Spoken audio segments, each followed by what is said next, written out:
Hi everyone, this is Jim and welcome back to my YouTube channel. Ito na nga post ni Miss Kylene Alcantara sa South Korea ngayon. At ito post ni Barbie Fortesa, I just love them. Beauty Empire in South Korea na nire-post ni Direct Mark de la Cruz. At ito na nga more pictures of Miss Barbie Fortesa sa South Korea. Ayan na nga, napaka-cute ni Barbie. At ito, very cute video ni Barbie at saka ni Choi Boo-min na pang K-drama vibes talaga sila. Grabe, ang cute-cute nila. Ayun na nga, our little girl, Miss Barbie Fortesa, na napakaputi. At grabe, magkasing puti pala sila ni Choi Boo-min, no? So, pwede nga mapagkamalang Koreana si Barbie. Grabe. Pang K-drama talaga yung vibes itong dalawang to. I so love it. Bagay din sila, guys, in fairness. At next naman ay yung P77. Nung pagbalik nga ni Barbie galing South Korea ay nag-last day taping nga siya ng P77 at nasa 24 oras yun. Let's watch this. Fresh from South Korea si Barbie Fortesa matapos mag-taping doon para sa seryeng Beauty Empire. At ngayong she's back, busy naman si Barbie para sa kanyang upcoming horror film kung saan may ilang behind-the-scenes kwento mismo ang aktres. Makichika kay Lars Santiago. Kagabi lang dumating si Barbie Fortesa mula sa taping ng Beauty Empire sa Korea. Pero maaga siyang nag-report para sa last shooting day ng horror suspense movie niyang P77. Natutuwa si Barbie na muli silang nagkita-kita ng mga kasama niya sa P77 dahil matagal din bago na schedule ang last shooting day nila. Ang saya kasi same group of people, tapos same location, parang nakakaano. Binabalikan namin yung memories na habang nagsushoot kami dito sa P77. Saya. It's great to be able to catch up with Derek. Ngayon ko lang po kasi siya nakita ulit. Pagmamalaki ni Barbie, marami raw eksena sa pelikulang katatakutan ng maraming manunood. Pero kung tapang-tapangan sa pelikula, in real life, aminadong duwag si Barbie. Opo. Actually, medyo ngayon na lang ho ako natututong matulog ng patay ang ilaw.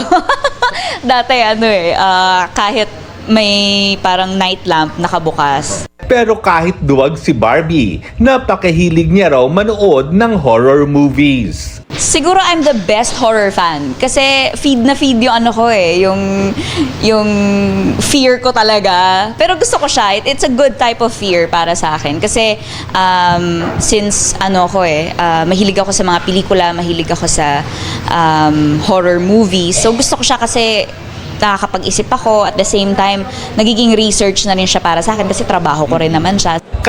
Ayun na nga guys, so pinutol ko na kasi yung kasunod nun yung trip nila sa South Korea na pinicture ko na nung isang araw.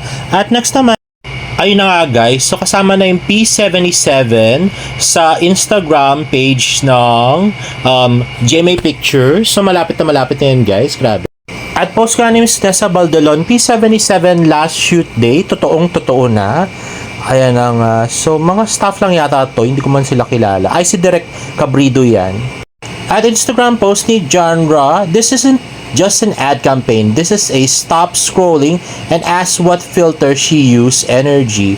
Spoiler, it's YouGlow Babe Main Sunscreen and... Spoiler, it's YouGlow Babe Main Sunscreen and Good Lighting. Ad work for YouGlow Babe Main featuring a real-life filter Barbie Fortesa. Napakakit nga ni Barbie dito sa shoot na to. Ay na, the very pretty Miss Barbie Fortesa.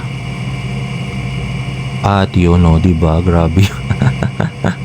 Sabi ko na sa inyo, perfect yung legs ni Barbie at saka mga braso. Pang lang talaga siya, pang teenager. Yung katawan niya. At sayang lang nga at walang audio yung mga video ni Genre.